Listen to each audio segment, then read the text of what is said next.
2.5 kilometre எவ்வளோ நேரத்தில் போக முடியுது பார்ப்போமா. சைக்கிள் வாங்கணும்னா இங்கே நம்ம 2 முக்கியமான ப்ரொசீஜர் ஃபாலோ பண்ணணும். 2026லேருந்து ஏகப்பட்ட ரூல்ஸ் அண்ட் ரெகுலேஷன்ஸ் கொண்டு வந்திருக்காங்க. அது 1 by 1 சொல்கிறேன்.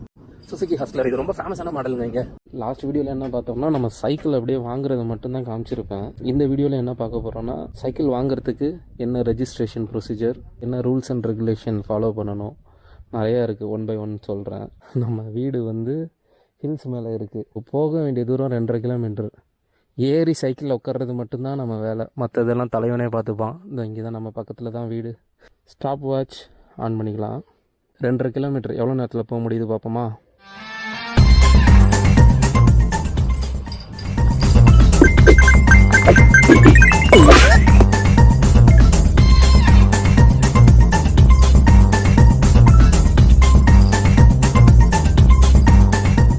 நம்ம போகிற 2.5 கிலோமீட்டருமே டவுன் ஹில் தான்றதுனால நம்ம வந்து பெருசாக எஃபோர்ட் போட தேவையே இல்லை.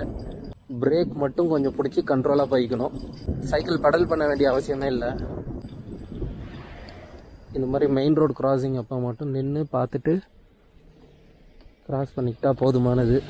ஸ்ட்ரீட்லாம் ரொம்ப குறுகலாக இருக்கும், அதெல்லாம் கொஞ்சம் பார்த்து ஓட்டிக்கணும். நம்ம ரெகுலராக இப்படி வந்துட்டு போகிறோன்றதுனால ஓரளவுக்கு தெரியும் எங்கேருந்து டக்குன்னு கார்லாம் வருது. மெயினான ஸ்ட்ரீட் எல்லாத்துலேயுமே இது மாதிரி கண்ணாடி உங்களுக்கு வந்துடும்.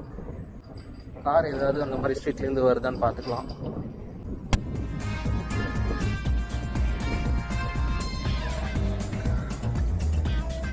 இங்கே இருக்கு பாருங்க ஹஸ்லர், சுசுகி ஹஸ்லர். இது ரொம்ப ஃபேமஸான மாடலுங்க. இங்கே 2014லேருந்தே இந்த கார் வந்து ப்ரொடக்ஷனில் இருக்குது. 10 வருஷத்துக்கு மேலே, ஒரு டெக்கேடுக்கு மேலே அந்த கார் இங்கே யூஸ் பண்ணுறாங்க. பயங்கர ஹிட்டான மாடல். ஏன்னா இந்த மாதிரி சின்ன சின்ன ஸ்ட்ரீட்லலாம் அந்த கார் போயிட்டே இருக்கும். இது இங்கே நிற்கிது பாருங்கள், இதுவும் சுசுகி ஹஸ்லர் தான். இங்கே ஒரு தெருவுக்கு 4 வண்டி பார்க்கலாம். அது ஆப்போசிட்டில் போகுது பாருங்கள், அதுவும் சுசுகி ஹஸ்லர் தான். தெரியுதா தெரியல கேமராவில், அதுவும் சுசுகி ஹஸ்லர் தான். சைக்கிள் வாங்கணும்னா இங்கே நம்ம 2 முக்கியமான ப்ரொசீஜர் ஃபாலோ பண்ணணும். நம்ம ஊர் மாதிரி காசு கட்டணுமா சைக்கிள் வாங்கிட்டு வந்தோமான்னு இருக்க முடியாது. First registration.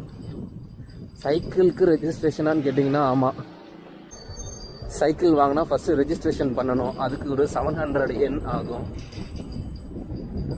2வது இன்சூரன்ஸ் போட்டே ஆகணும், அது வந்து கம்பல்சரி. பைக்கு காருக்கு நம்ம இன்சூரன்ஸ் போடுற மாதிரி சைக்கிளுக்கும் இன்சூரன்ஸ் போடணும்.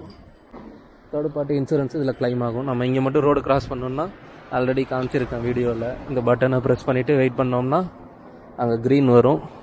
ஜப்பானில் நீங்கள் சைக்கிள் வாங்கணுன்னா எக்ஸ்ட்ராவாக ஒரு 3000 கிட்ட செலவாகும்.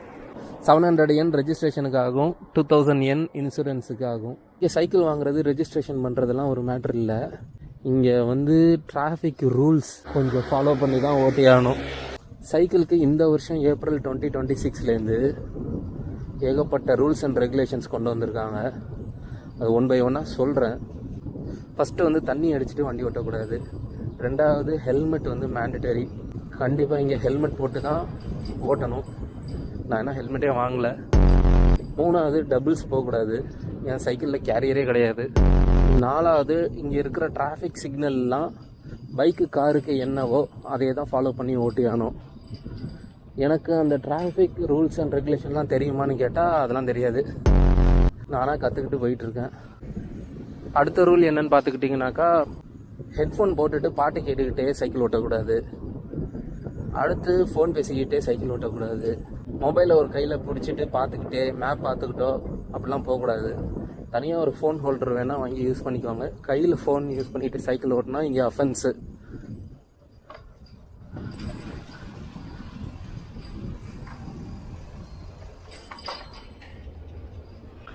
அடுத்து இங்கே கிளைமேட்டு கொஞ்சம் ப்ரெடிக்ட் பண்ண முடியாது. எப்போதும் கையில் குடை வச்சுக்கோங்க. ஆனால் அந்த குடையை பிடிச்சிக்கிட்டே சைக்கிள் ஓட்டினோம்னா அதுவும் எகென்ஸ்ட் த லா. ஸோ மழை பெய்யுதுன்னா ஒரு ரெயின் கோட் வாங்கி போட்டுக்கிட்டு தான் நீங்கள் சைக்கிள் ஓட்டணுமே தவிர குடையை பிடிச்சிக்கிட்டே சைக்கிள் ஓட்டுறத போலீஸ் பார்த்தா பிரச்சனை தான். ஓகேங்க, நம்ம வர வேண்டிய இடம் வந்தாச்சு. எவ்வளோ டைம் எடுத்திருக்குன்னு பார்ப்போமா. 9 minutes 45 seconds ஆயிருக்கு. ஒரு 2.5 கிலோமீட்டர் வந்து டவுன் ஹில்லாக இருக்கிறதுனால 9 minutes 45 seconds ஆயிருக்கு. ஓகே, இதோட இந்த வீடியோவை வந்து முடிச்சுக்கலாம்.